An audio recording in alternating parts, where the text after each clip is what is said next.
ផ្នែកទី2អំពីឧបគមផលិតផលនិងផលទុននៃកម្មសិទ្ធិមាត្រា94កម្មសិទ្ធិករនៃទ្រព្យជាអចលនវត្ថុមានសិទ្ធិទទួលផលគ្រប់បែបយ៉ាងពីទ្រព្យនោះមានផលធម្មជាតិនិងផលស៊ីវិលតាមសិទ្ធិឧបគមផលធម្មជាតិគឺផលដែលកើតពីដីដែលឯងឬដោយអំពើរបស់មនុស្សផលស៊ីវិលគឺផលទុនធនលាភនិងការប្រាក់មាត្រា95ផលដែលកើតចេញពីដំណាំលើទ្រព្យជាដីរបស់កម្មសិទ្ធិករនៃទ្រព្យនោះលុះត្រាតែកម្មសិទ្ធិករនោះបានសងតម្លៃនៃការភ្ជួររាស់ពលកម្មនិងពូជដែលបានធ្វើជាយថាហេតុដោយតត្តេយ្យជនផ្នែកទី3អំពីការកើននៃកម្មសិទ្ធិអនុផ្នែកទី1អំពីការកើនដោយអំពើរបស់មនុស្សមាត្រា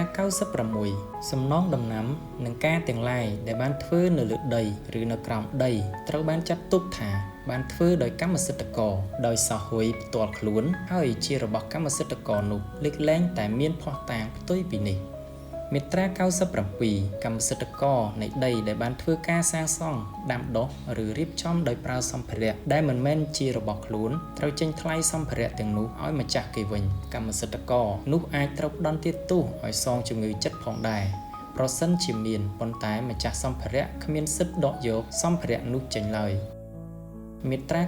98កាលបើដំណាំសំណង់និងការរៀបចំទាំងឡាយត្រូវបានធ្វើឡើងដោយបំពានពីតត្តេយ្យជននិងដោយសម្ភារៈរបស់ខ្លួនកម្មសិទ្ធិករនៃដីមានសិទ្ធិរក្សាទុករបស់ទាំងនោះឬបង្ខំឲ្យតត្តេយ្យជននោះដកយកចេញបានប្រសិនជាកម្មសិទ្ធិករនៃដីសុំឲ្យដកយកចេញនៅដំណាំនិងសំណង់ដែលបានធ្វើដោយបំពានសហហួយនៃការដកចេញជាបន្ទុករបស់តត្តេយ្យជនហើយគ្មានសំណងណាមួយសម្រាប់អ្នកនោះទេតត្តេយ្យជននោះក៏អាចត្រូវផ្តន្ទាទោសឲ្យសងជំងឺចិត្តផងដែរប្រសិនបើមានភយសនកម្មជាយថាហេតុដល់កម្មសិទ្ធិករនៃដីប្រសិនបើកម្មសិទ្ធិករចង់រក្សាទុកដំណាំនិងការិយាទាំងនោះកម្មសិទ្ធិករនោះត្រូវសងថ្លៃសម្ភារៈនិងថ្លៃការងារដោយមិនគិតដល់តម្លៃលើសតិចឬច្រើនដែលដីអាចនឹងកើនតម្លៃនោះទេចំពោះដំណាំសំណង់ឬការិយាទាំងឡាយណាដែលបានធ្វើដោយតត្តេយ្យជនដោយសុចរិតដូចមានចែងក្នុងមាត្រា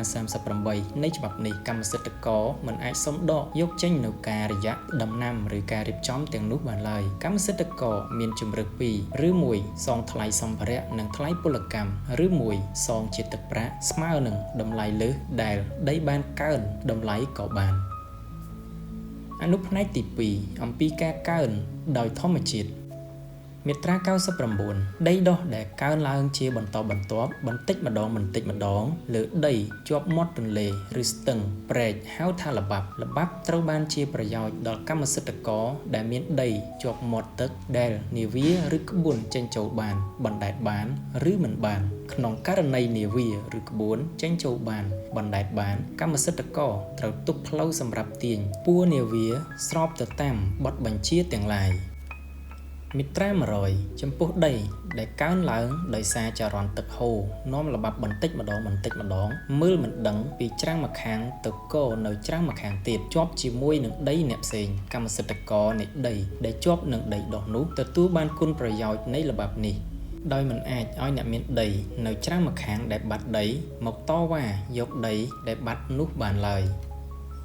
មាត្រា101ប្រសិនជាទន្លេឬស្ទឹងព្រែកដែលនាវាចេញចូលបានឬមិនបាននាំយកចេញដោយកម្លាំងទឹកជំនន់ភ្លាមនៅចំណែកដីដ៏ធំនិងអាចស្គាល់បានពីច្រាំងម្ខាងទៅភ្ជាប់នឹងដីខាងក្រោមខ្សែទឹកឬនឹងច្រាំងម្ខាងទៀតកម្មសិទ្ធិករនៃដីដែលបាក់ចេញអាចតវ៉ាយកជាកម្មសិទ្ធិរបស់ខ្លួនវិញបានតែត្រូវដាក់ពាក្យប្តឹងទាក្នុងរយៈពេលយ៉ាងយូរ1ឆ្នាំគិតពីថ្ងៃកើតឡើងនៅព្រឹត្តិការណ៍នោះហើយហួសរយៈពេលនេះបណ្ដឹងទាមទារមិនអាចត្រូវបានទទួលយកមកដោះស្រាយឡើយលើកលែងតែកម្មសិទ្ធិករនៃដីដែលមានដីបាក់ទៅភ្ជាប់នោះមិនទាន់បានកាន់កាប់នៅឡើយ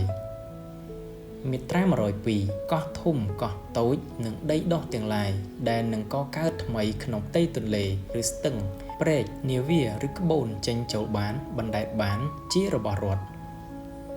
មាត្រា103កោះធំកោះតូចនិងដីដុះទាំងឡាយដែលនឹងកកើតថ្មីក្នុងស្ទឹង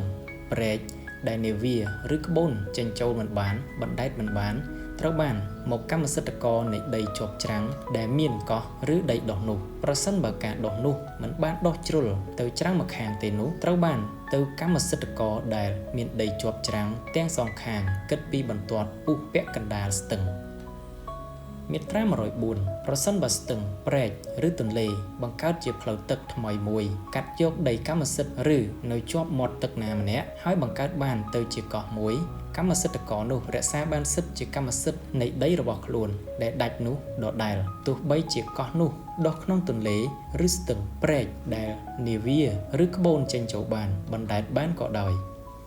មាត្រា105ប្រសិនជាទន្លេឬស្ទឹងព្រែកណាមួយដែលនាវាឬក្បូនចេញចូលបានបណ្ដែតបានបង្កើតជាផ្លូវទឹកថ្មីមួយដោយបោះបង់ចោលនៅផ្លូវទឹកចាស់កម្មសិទ្ធិករដែលមានដីជាប់ច្រាំងនោះអាចធ្វើលទ្ធកម្មកម្មសិទ្ធិក្នុងផ្ទៃទន្លេឬស្ទឹងព្រែកចាស់ដែលគោកនោះបានហើយម្នាក់ត្រូវបានតាមសិទ្ធិរបស់ខ្លួនរហូតដល់ខ្សែបន្ទាត់ដែលពុះពាក់កណ្ដាលទន្លេឬស្ទឹងព្រែកនោះថ្លៃដីនៃផ្លូវទឹកចាស់នោះត្រូវបានកំណត់ដោយអ្នកជំនាញដែលតែងតាំងដោយតុលាការខេត្តក្រុង